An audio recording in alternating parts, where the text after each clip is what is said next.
మీరు ఇలా అరిచి మీ అభివృద్ధి మర్చిపోతున్నారు. మీరు అరిచి సినిమాలు సరదా నిజంగా మనస్ఫూర్తి చెప్తున్నా, మీకు సినిమాలకి రావాలన్న రోడ్లు ఉండాలి కదా.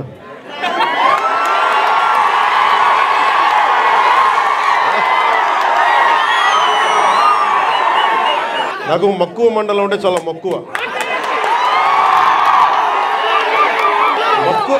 మక్కువ మండలం కాదు, అన్ని మండలాలు తిరుగుతాయి. ఒక్క రోజులో అన్ని సాధ్యం కాదు కాబట్టి మీరు నాకు వదలండి. ఆ రోజు మా జయకృష్ణ గారి కోసం వచ్చినప్పుడు మొత్తం వచ్చారు కదా, నేను మర్చిపోతాను ఆ రోజున. కాకపోతే నా కోరిక ఒకటేంటంటే నన్ను పని చేసుకునేవాడు. మీరు నా మీద పడిపోతే రోడ్డు వేసారని ఇందాక అడుగుతా ఉన్నా. మీ అందరికి దండం పెడతాను బాబు, నాకు రోడ్డు చూడండి ఇవ్వండి అని. ఓజీ ఓజీ ఓజీ అని. లేదంటే అన్న ఇవరకు సీఎం అనే వాళ్ళు ఇంకా పోలా, డిప్యూటీ సీఎం గారు సరిపోతుంది, ఆనందించాం.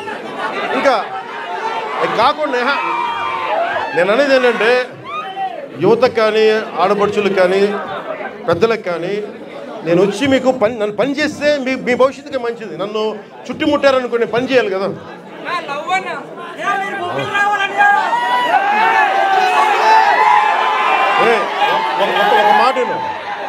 ఒక మాట ఏనండి, ఉత్తరాంధ్రలో మీరు తెలుగు నేర్పించిన నేల ఇది, వాడుక భాష నేర్పించిన నేల ఇది, తిరుగుబాటు అంటే నేర్పించిన నేల ఇది. అంటే మనల్ని ఎవరన్నా దోపిడీ చేస్తుంటే ఎదురు తిరిగే నేల ఇది. మీరు ఈరోజు ఏమైపోయారంటే మీరు సినిమాల మోజులో పడిపోయి మీరు పోస్టర్లు పెట్టి ఓజీ లేదంటే మిగతా హీరోలకి జైజీలు కొట్టి ఇవన్నీ కొట్టండి. కానీ మీరు కనుక మీ జీవితం మీద బాధ్యత తీసుకోకపోతే ముందుకెళ్ళారు. మీరు మాట్లాడితే అన్న మీసం తిప్పు అంట. నేను మీసం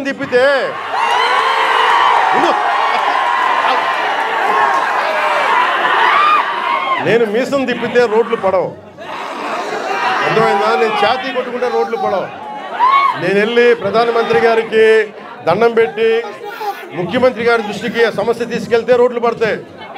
అందుకని మీసాలు తిప్పడాలు ఛాతీలు కొట్టుకోవడాలు నాకు చేతగా.